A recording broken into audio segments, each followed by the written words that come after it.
So let me introduce myself. I am Alicia King. I am with the Forest Service. I actually sit in Madison, Wisconsin. I am the Director of Communications and Science Delivery for the Forest Service's Forest Products Laboratory. And the Forest Service is a sponsor of Environment for the Americas, so we're thrilled to be able to be a part of this Bird Book Club. I want to just share a quick presentation with you all, just to make sure that everybody on the call, and those of you, I see some familiar faces, but those of you that are new to our Bird Book Club, just give you an idea of the Environment for the Americas, who we are and what we do. So if I can get technology to work properly and not mute myself again, can I just have a verbal, yes, you can see my slides? That's great, Alicia. Excellent. Thank you. All right. So again, welcome to the Bird Book Club for Environment for the Americas. We're really glad that you can join us this evening. Environment for the Americas really works to connect people to birds and nature and inspire the next generation of conservationists. We really want to be able to connect people to nature, to protect birds and their habitats. And the best way to do that is to get people out in nature, watching birds, and participating in the variety of activities related to birds and their conservation. We do our work in a variety of methods. So we do a lot of work with science organizations and governments and collecting local data, global data, participating in local surveys, and then making that information available to other people so that we can really be thinking about where are the birds, what are the birds needing, who's working on what, and how can we help coordinate that sort of thing. We go to a lot of conferences, giving educational programs and working on scientific work. One of the things that we do is create educational materials and do a lot of community outreach. And those educational materials are available in multiple language. So Spanish and French are the most common, but we will delve into German and other languages, depending on the programs that we're working on. But one of the most important things is that community outreach. You don't want to listen We to it? also have a variety of programs that help engage youth in the work that we're doing, such as our paid internships. So those are done with the Forest Service, with the National Park Service, and other organizations. The youth that we work with have stipends and expenses paid in a variety of different ways. And those are supported not only by the agencies, but by nonprofit organizations, other nonprofit organizations, and individuals. There are a lot of ways that we do like to engage those individuals and people in the work that we do. And one of our keystone programs is World Migratory Bird Day. So we coordinate that with Convention on Migratory Species and the Agreement for the Conservation of African and Eurasian Migratory Water Birds. And it's a global celebration, a world celebration of the migration of birds. This celebration really serves as a call to action for people to be able to think about the ways that they can help protect birds, whether it's individually or with groups or with other organizations. And this year, we're really excited about our theme. So protect insects, protect birds. We're thrilled things are starting already. People are starting to do different kind of celebrations all over, and you can do celebrations in your own community. If you want to learn more about that, you can reach out to us, and Daisy will put things into the chat to help you figure out how to navigate the website and reach people that will help you to do more fun stuff related to birds and their protection. So look for a World Migratory Bird Day event near you. We have a map on the website that kind of shows you what might be going on close to you. We, of course, do fundraising, and we would love for you to go shopping with us. There's lots of cool things available in our on-store site, whether it's educational materials or things that you can purchase to give as gifts. And I think what's the next holidays coming up is Earth Day holiday. So find a gift for somebody for Earth Day. Mother's Day is around the corner, as is, of course, World Migratory Bird Day. So lots of cool things. And that's one way you can help support us, is by going shopping. We also want you to become a friend. You can go to our website and you can follow us on our social media platforms and just keep in touch with us and share this information that you're learning and finding out about with all of your friends. So I want to just remind folks of our next bird book club. And again, we do these monthly. You can register online. Our next book is the Wing Snappers, and I'm definitely looking forward to that one because I think we're going to have some fun visuals related to that book as well. But tonight, I am thrilled and excited to introduce Carl Safina. He and I met years ago when I was working for American Bird Conservancy, who also does a lot of support with and work with Environment for the Americas. And I'm thrilled to be able to have this conversation with you all with Carl this evening. Carl has written a number of books and written articles for a number of publications. So Becoming Wild is one of his books. If you haven't read that, extraordinary. He has received a number of accolades and awards. Pew, MacArthur, I'm not going to be able to remember them all. And then he's a National Science Foundation Fellowship recipient. So lots more things about Carl that just kind of show us his incredible perspective related to the animal world in general, but in particular birds. And so I am thrilled to be able to introduce you to Carl and to be able to have this conversation this evening. So again, let me remind folks, camera or where we are recording this, feel free to turn on your cameras and join the conversation, put things in the chat. And Carl, welcome. And now, Carl, it's my turn to say you are on mute. Okay, thank you. I muted myself because the dogs were making a lot of noise in here. So great to see you again. Great to be with you and everybody. I see some familiar names, and yeah, it's terrific to be here.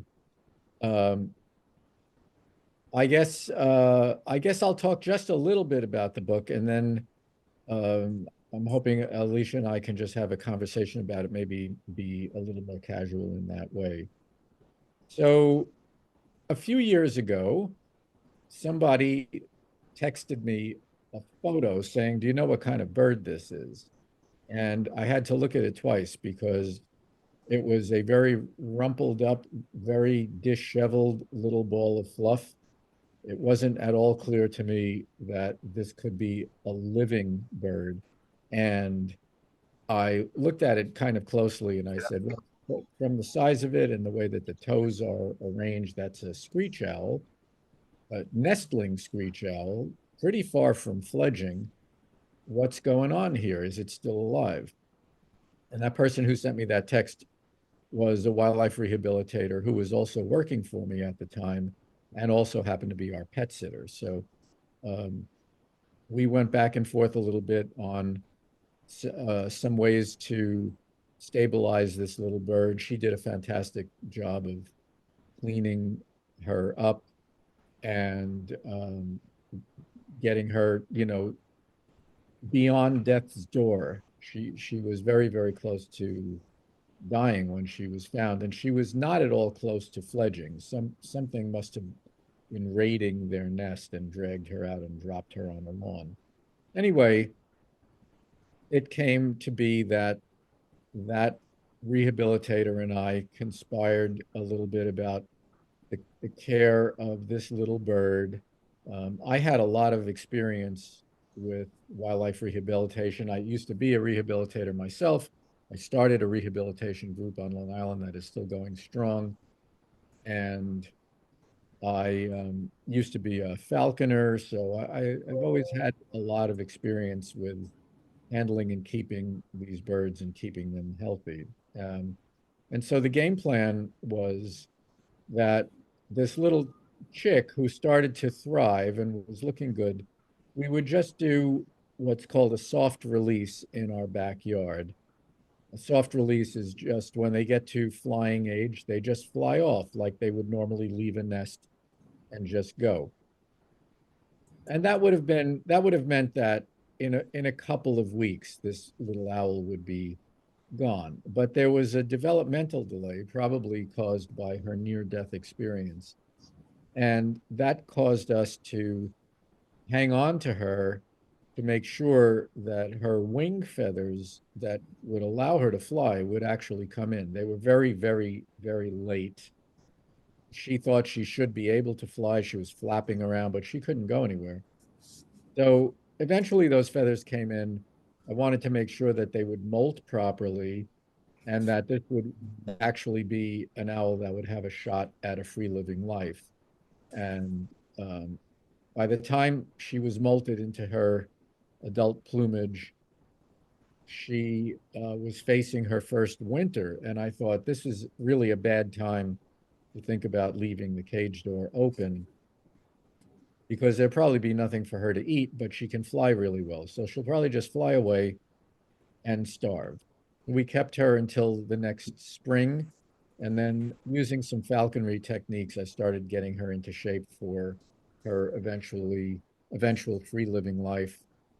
And then we left the door open. And my worst fear, she disappeared completely. We were leaving some food out. It was not being taken. So she was just gone. And I thought, well, that's the end of that, which was kind of too bad because I had really developed a tremendous fondness for her by that time, as you might imagine. And then a week later, one night, my wife texted me. I was away on a business trip, and she said, "Guess who's back?" And this little owl that we had named Alfie just returned one night. And she was in good shape. She was not starving, but she decided to come home. Well, she decided to make our home, our backyard anyway, our backyard, her home. And she established her territory pretty much with our actual house at the center of it. She almost immediately attracted a wild suitor.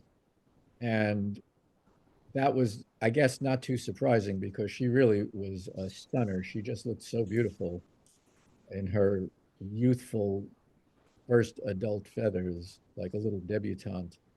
So things got very interesting at that point because her interactions with this wild suitor were not what you would have typically been taught about bird courtship and automatic responses, and that maybe the male would do something and the female would respond in a certain particular way. It wasn't like that at all, really. She at first was very hesitant about him. In fact, she seemed not at all interested in him being around her. And then they started to be a little more tolerant of one another. He began to bring her gifts of food, usually a moth or something like that, and he'd offer her a gift. Often she would not take it, and then she started to take these gifts, and then she would take them all the time. They started to sit closer and closer on a branch until I saw that rather than her avoiding him, she would come out of her day roost. She would go out and start calling for him. He would arrive. He would go catch a moth and bring it back, offer her a gift, and then they would mate. Physical mating started to happen. So rather than anything like stereotypical or automatic, what I was observing, because Alfie was completely tame and she would just go about her life ignoring my presence, what I was observing was the development of a bond, a pair bond, which is an emotional thing. And her recognition of me and my wife and our particular dogs that she was completely tame around. But if a friend came by with a dog she did not know, she would be very frightened of that dog and just fly away. So she knew who we were. She knew who her mate was. She was not another thing, that I would have expected from my training was that this bird might be imprinted, not actually know she was an owl after being with us for much longer than we originally thought she would be. But no, none of that was true. She just recognized the important individuals in her life, whether it was me, my wife, my dogs, or her new mate. And she responded completely normally and naturally to him. And they, to sort of get a longer story a little shorter, they did raise a brood of three. She laid three eggs. They were all fertile. She raised all of them. She was a really good mother, took very good care of them. Another thing that we learn um, when we're taught about such things is that usually the bigger, stronger nestlings get the food, the younger ones fade and fail to thrive and eventually just starve. That is not at all what I saw. I saw the exact opposite of that. Alfie's chicks were being fed so much that by dawn every morning, they often would not accept any more food from their parents. And Alfie would actually go from one to another in the trees behind our house. She'd fly to the ones that had not just been fed, and she would just make sure everybody had so much food that they eventually just were no longer hungry and would hop away and go to sleep for the rest of the day. So I was seeing all of these things that people never get a chance to see. And it raised a huge question for me, which is, why is any of this surprising? They have been on the planet with us since way before we got here. You would think that we would know who's here with us, and we don't. Normally, we live very unconnected from the living world. And that raised a big question for me, which is simply, why are we disconnected from the living world? Is it that we're not smart enough, or are we taught our disconnect?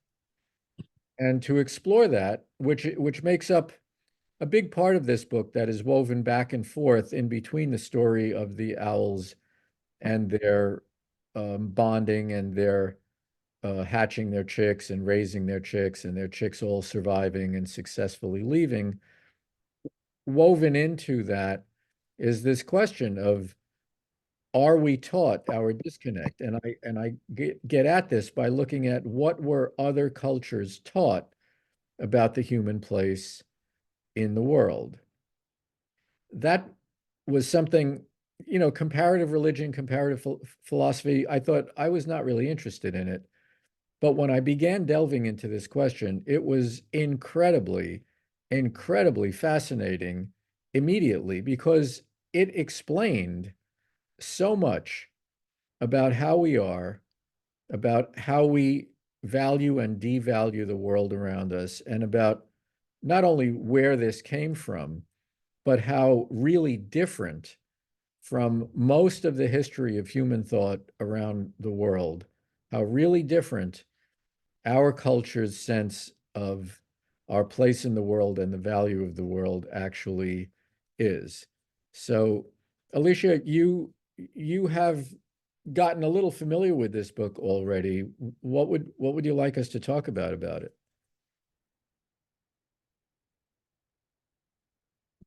Okay, unmute. Oh my goodness. Sorry, folks. No, there was a really funny New Yorker cartoon 2 or 3 years ago where God is trying to give Moses the Ten Commandments, and Moses has to tell him, "You're muted."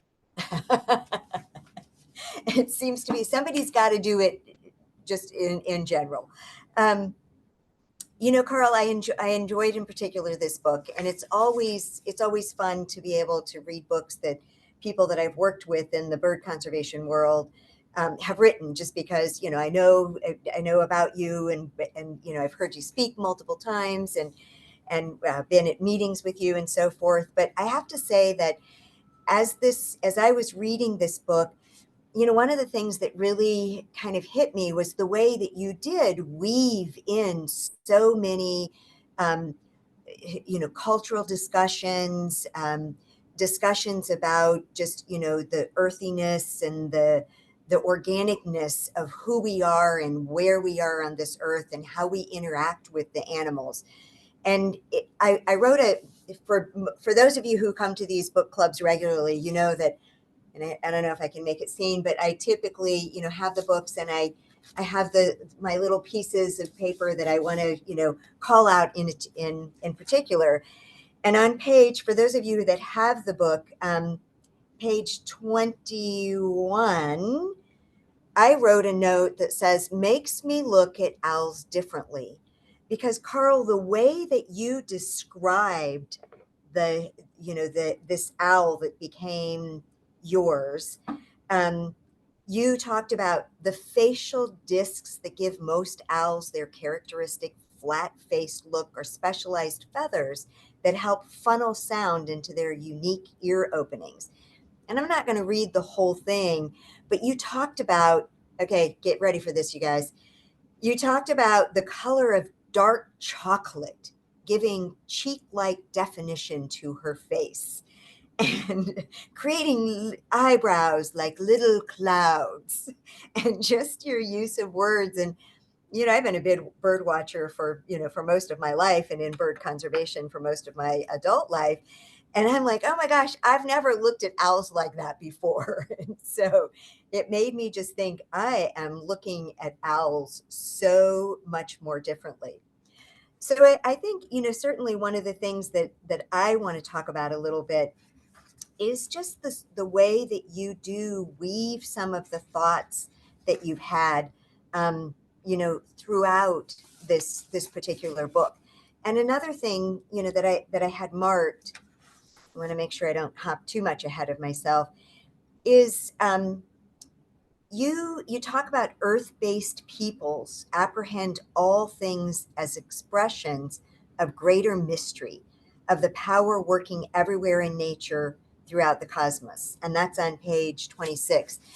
And that goes to your point earlier of what you were saying is our potential disconnect, or how are we not absorbed into this world. So maybe you could talk a little bit about your intention for weaving those sorts of things throughout your book and how they have to do with your life with Alfie. And Alfie, correct me if I'm wrong, but you kind of named Alfie because Alfie, Well, she's that was part of it. We didn't know if she was female until actually, the spring after she had acquired this suitor. We didn't know who was male or female there. So we needed sort of a gender neutral name.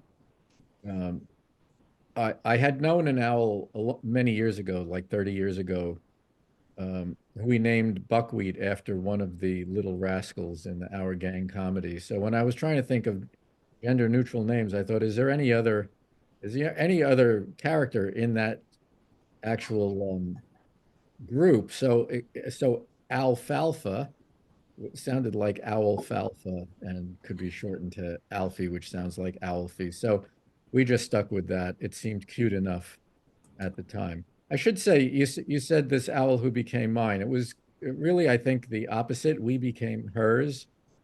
She was the one that, by her tameness combined with acting so completely normal in her rewilding, she pulled us into a world and let us see things in that world that we would never see in a lifetime of birding. I've seen screech owls, but I never spent months sitting right outside or literally right under her nest while she went and did all the things she felt like doing, taking care of her young ones, going to the bird bath and back, interacting with her mate, all of that stuff.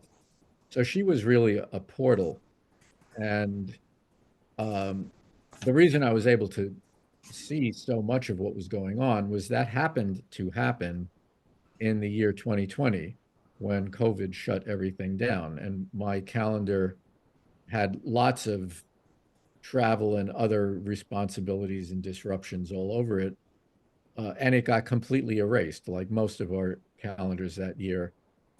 And having no place to go, but having these amazing little owls in our backyard, I would get up a little before dawn, just barely as it was starting to get light. I would go and find her, watch her for 2 or 3 hours through the early morning until she went to sleep for the day. I would do that on the sunset end of the day. And so I was watching them for 2 or 3 hours in the morning and then again in the evening. It's about 5 hours a day I was watching these owls. I found it utterly fascinating all the time because, first of all, I just really liked them. I thought they were beautiful. I thought they were um, really interesting because their lives were always changing. It was never the same. Different things were happening as the relationship progressed and as the breeding season progressed. And, that year was so awful because people were losing their incomes, people were getting sick, people were dying, people who were dying had no funerals. You couldn't go. We had two of my uncles died that year, and we couldn't go to any kind of a wake or a I mean, it was just a very, very distressing year. And the owls and the backyard and all the different birds that came and went that spring and what we saw with some of the other wildlife around us, it just brought such a sense of normalcy and calm to such an upended year.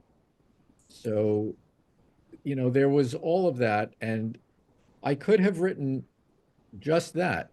And I thought it would be enough, but there was so much more to it because it really, like I said, it just made me wonder, what is it with our attitude about the natural world that we don't think of them? When we think of them, we think that they're not capable. They're just little automatic things, and they're all interchangeable. But what I was seeing, individual personalities. Her personality was different from his. And um, like I said, I wanted to know, what did other people say about the natural world? If it's just a limit of human intelligence, we would all pretty much be disconnected. And I was finding that that was not at all true, that the land-based indigenous people around the world, despite how very different their cultures are, their view of living things and their place in the world is all very similar. A lot of respect, a sense of the sacred, um, a deep appreciation, a fundamental view that we are all related. People have believed this now for, um, I mean, tens of thousands of years, but it took our culture, I was going to say until Darwin, to get around to saying that we are all related. But many people refuse to believe that, don't like the idea that all living things are related, which I think is the most beautiful thing about this entire world. And some people really find that to be distasteful. But in other cultures, in the South Asian Dharmic religions, the idea was that there was a soul that experienced life in all kinds of other beings through reincarnation.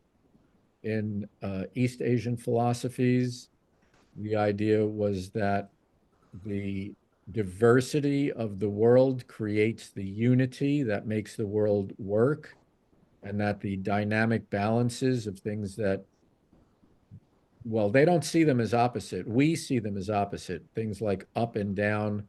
You can't, in their view, you can't have up without down. You can't have back without forward. You can't have warm without cold. You can't have life without death. But but our culture, the West, which really started with the Greeks, they split the world up. They split um, these things that look like they're opposites. They saw them as opposing. They saw the physical world as a nasty place full of disease and decay, and wanted to focus on a perfected realm that exist somewhere outside of space and time. They saw a split, not a relationship between humans, other animals. Well, they didn't see them as other animals, humans, animals, plants, non-living things. All of these things they viewed as totally different, not related, not in any kind of relationship with one another. This view is a real outlier in the whole history of human thought. It's the only one that sees the world as not a sacred place. It sees the human place in the world as not having any responsibility to maintain the balances that keep the world together, that sees the faulty physical world as separate from an imagined perfect spiritual realm. We're the only ones that have seen that. And we're the only ones whose views have globalized and taken over the world ideologically, economically. I don't think it was because the West had better ideas.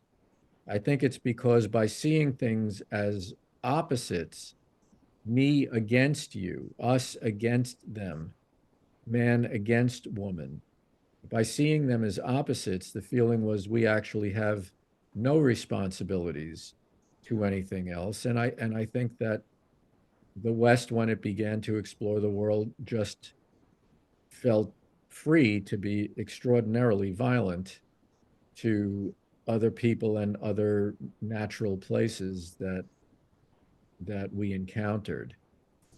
And I think that, that is sort of playing its end game with nature nowadays in our lifetime, as many things accelerate.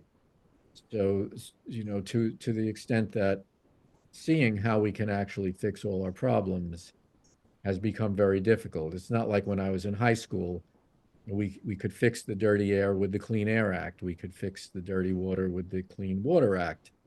We could stop extinctions with the Endangered Species Act. It's no longer that simple. And and these problems are quite global now. As coincidentally, in my lifetime, the human population of the world has more than tripled. So we have all of that, and looking into all of that and then seeing the peacefulness and the pace and the just the seeming normalcy of these little owls, and thinking they've been doing this for, they've had spring times and they've brought their young forward for millions of years. And I'm watching them do something here while my species, in this chaotic pandemic and all of the other things that are going on, is having such a very different experience of existence. One of the things that you mention in your book is the passage of time, or that artificial unit of time that we measure, but the birds don't measure that. Animals don't measure that in the same way that we do. And you talk about indigenous people, and I want to note that Pamela in the chat wrote indigenous peoples understood that long before Darwin, and she was referring to something that you had said a little bit earlier. But that Yeah, whole that's what I said, that people there were people in the world who understood that intuitively for tens of thousands of years. Yep. And in our culture, it's still a major topic of disunion. Yeah, and so having Alfie with you and having that experience, so many people could be walking in their own backyard and not know that there's an owl there, or not know that some kind of life is going on outside of their life. So it's pretty, for me, it's pretty romantic that you had that opportunity to, to have that closeness and be able to watch that, and just and to put it and express it in the ways that you did in your book. And I feel like, gosh, we should all have that experience. And I know that, you had it at a time when a lot of things were going on. And one of the things that I was thinking as I was reading your book is just thinking about being mindful of what's going on around us, and that mindfulness, came to my mind in the way that you were talking about the passion and the animal community and the connection that we can have with nature, and the connection that you had with Alfie, and then later Alfie and her mate.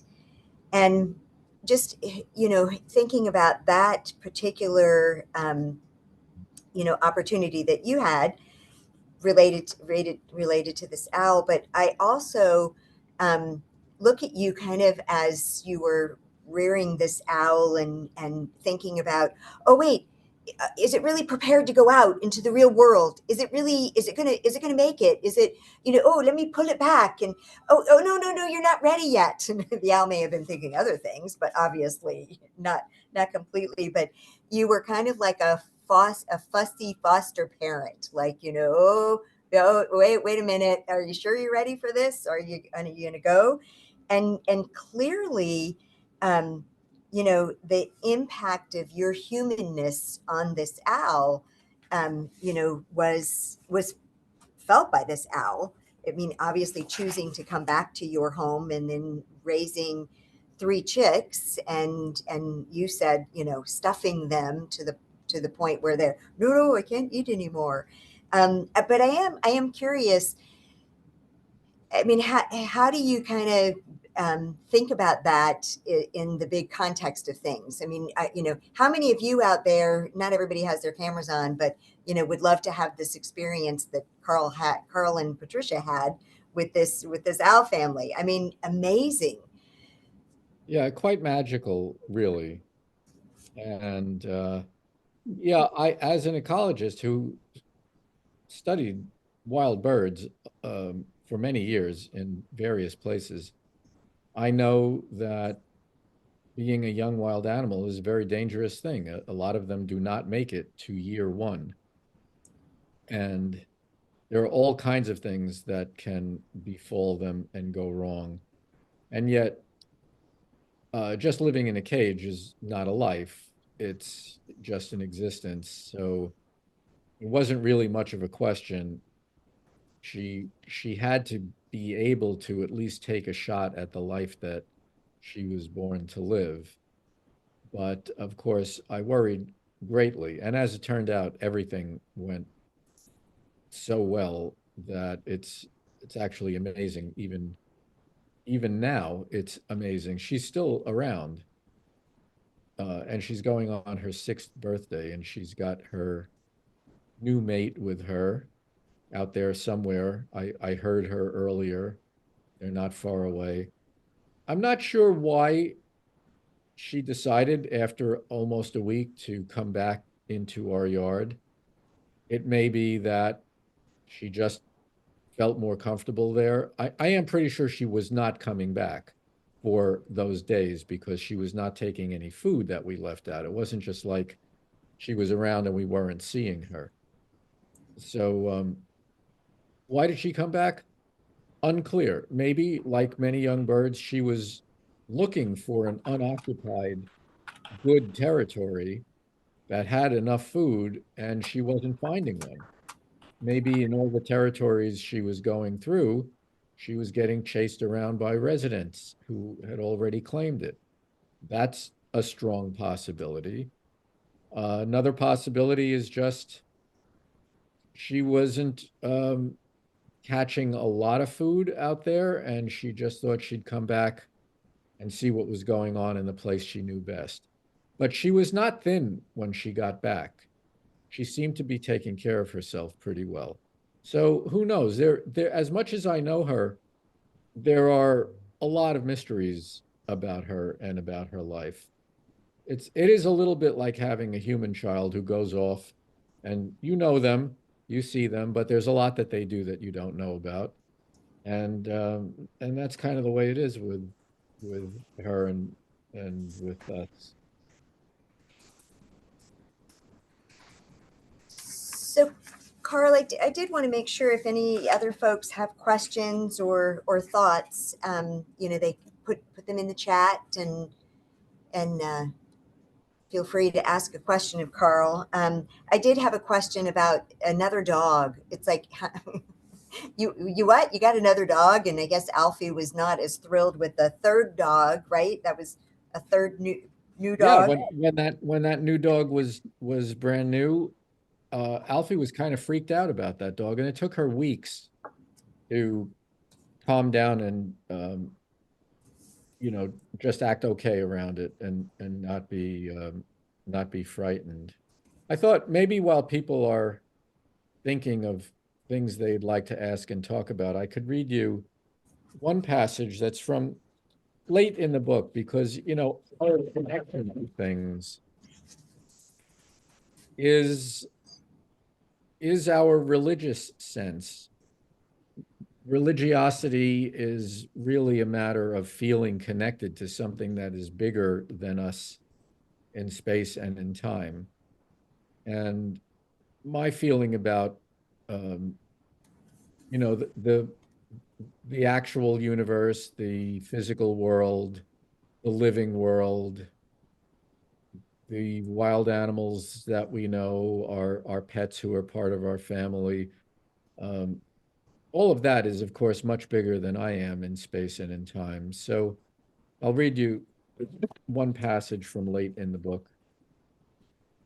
Sensing connections to realities larger and more permanent than ourselves is the basis of religious feeling. All things that scaffold the life of this world, the waters, the air, the plants who make the oxygen that animals breathe, they're all larger in space and across time.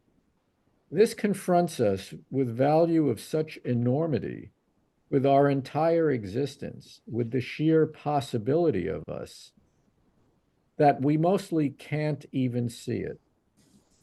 Yet we can also say one needn't look far. The birds at our feeder, a flower garden, the wolves in our dog's clothing, they make those connections materialize. And of course, we had Alfie. But also, of course, Alfie doesn't always show up right away. Patricia and I sometimes have to wait, talking to the night air, saying, "Where are you? Where are you?" as if reciting some sacred incantation in the hopes of conjuring her. But if we can have faith in anything and feel certain that our faith is well placed, my faith is in the living. The religion that is followed is not religion. What is prayed is not prayer. Neither can what is spoken be believed. What lives and how we live, that is religion. Show me what you are grateful for, and I will know what you believe. The migrant birds etching the sunset skies, the harbor's humble clams, the long rhythms of whales in the seasons of fishes, and those special owls in their leafy abode.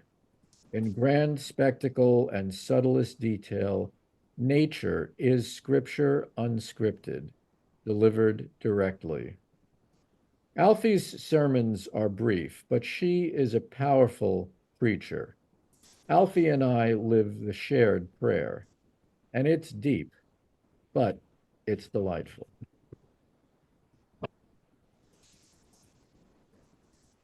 You.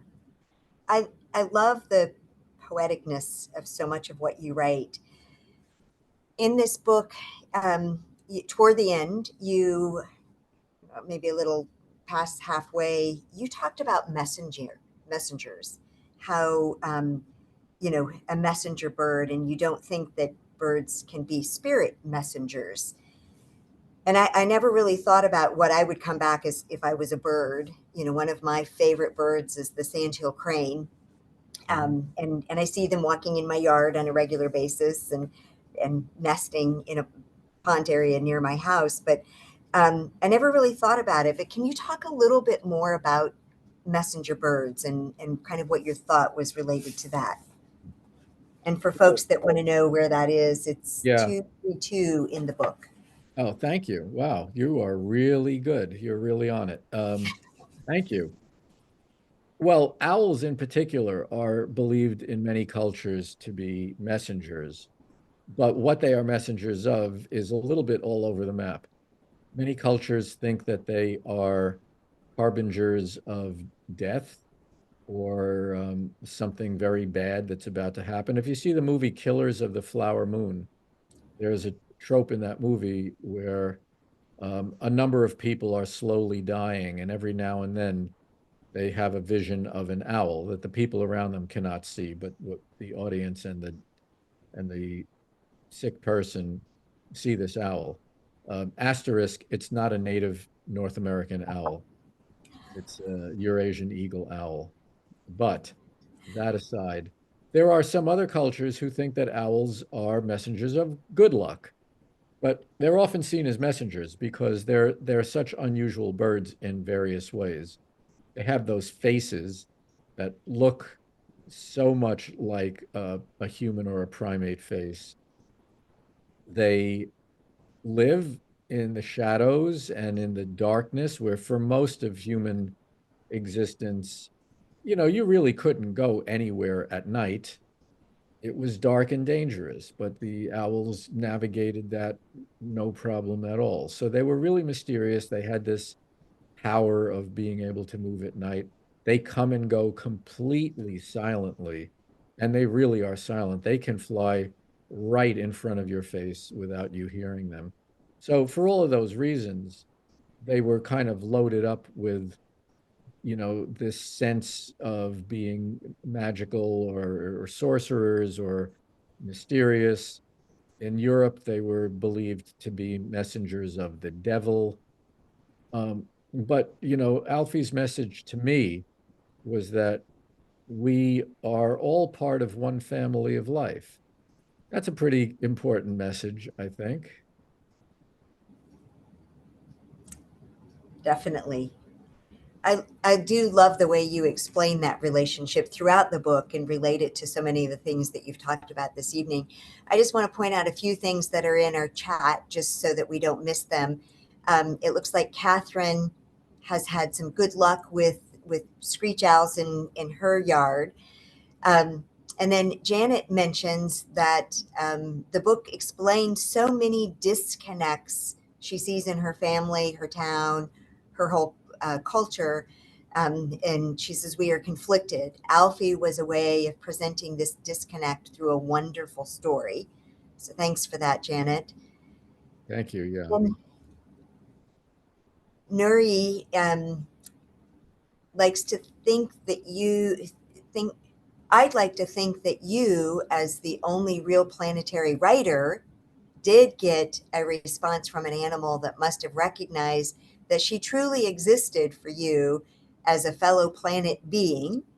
I haven't read Alfie yet, but have been in awe of your other books. Thank you for them. That's really, really touching. That's a lovely, lovely statement and sentiment. Thank you so much for that. And then Catherine additionally says, awesome statement. I think she was talking about what you were talking about just before we paused. And she says that she'll be looking, oops, my page just moved. She will be looking for the book since she has the screech owls visiting us every year. And she put those pictures in the, in the chat. I should say something about looking for the book. First of all, it's easy to find because it's available any place anybody sells books online, or any bookstore can order it. It's put out by Norton Publishing, which is a big place in New York, big publisher. But there's a children's version of it as well that is only about the story of the owls, not about anything about the religion or the philosophy or any of these other. It's just purely a children's book about the owls. It's called Owls in Our Yard, and it's coming out in June. And I just got my first copy of it in the mail. So they're starting to ship them, I guess, or get ready to ship them. So if you have kids and you like this story of Alfie, there's a really nice, sweet little version of it that's coming out in June. Excellent. Excellent. I love that. So in our last few minutes, I want to note that Daisy actually put in the chat something about the theme of insects for World Migratory Bird Day, and she wondered if we could just chat a minute about the insects for owls. But I first have to say, spoiler alert for those of you that may not have yet read this book, what you had crickets like running around in your house, Carl, for these owls to eat. Tell us what's going on with insects and owls. Okay, well, the most important thing is that these owls do eat a lot of, well, not just insects, even earthworms. If they're really short on food at the very end of the winter, and as the ground starts to soften up and the earthworms come out, they will hunt earthworms. I've seen them with earthworms on a number of occasions. They eat June bugs, grasshoppers, lots of moths, caterpillars. I've seen them eat all of those things. There was a brief period of time where I was sort of training Alfie to, get the idea that you catch things and then you eat them by going out in the backyard, getting some crickets, bringing them into the house, and tossing them around on the floor and having her zoom around catching them. That period didn't last too long, but it was fun while it lasted, I'll tell you that. Um, they eat everything. These owls, eastern screech owls, eat everything from earthworms to birds that are almost their size. I found catbird feathers in their nest, sparrow feathers, wren feathers. They eat plenty of mice, but they will eat anything down to any kind of small insect or invertebrate that they can catch. So those insects are really, really important to them. Great. Thank you for that. I want to point out a couple things in the chat. I think you can also see them, Carl, but Jan Wolf, who's a librarian, loved your book, and she is going to put a children's library order together for the children's room at her library. And she means the children's book that's coming out for the children. So excellent. Thanks for that, Jane. And then Janet read the book 3 times. She has me beat. I usually read through it and then go in, and start to, do my things. And Janet's waving there, but she read out loud to her husband, suggested to her brother in California, and looking at ways to incorporate it into Audubon discussions. So that's Wow. I'm very impressed. Well, Carl, I think one of the things about these types of books is they do really lend themselves to bigger conversations and to be thoughtful about things. What can our takeaways from these books be, and how can we, really, for lack of a better word, utilize the gift that you have given us and the things that we can think about that are bigger than us, and how can we share that with the people that we engage with and that we know do care about birds and their environment. So I think you've given us an opportunity to have lots to think about and lots to discuss, and just, opening up our eyes to the fact that we should be opening up our eyes and thinking about the owls that might be living in our world that we don't even yet know about.